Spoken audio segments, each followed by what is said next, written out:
Are the leaves of your tomato plants turning white?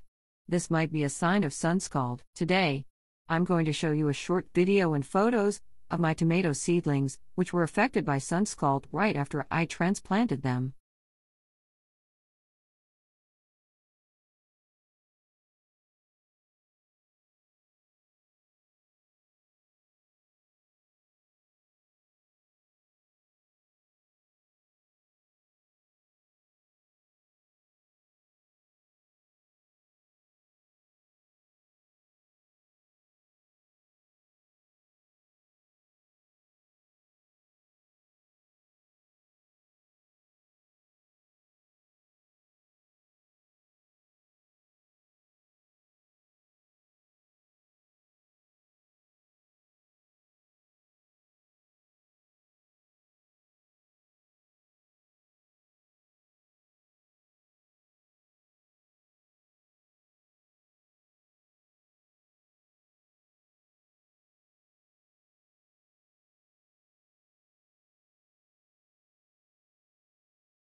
As you can see, the leaves of many plants have turned almost entirely white.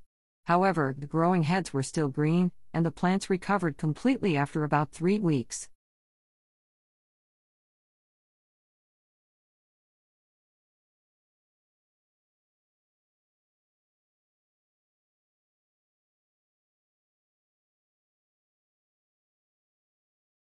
For more details about tomato Sunscald, click the link in the description. Also, don't forget to subscribe to my channel for more gardening-related videos.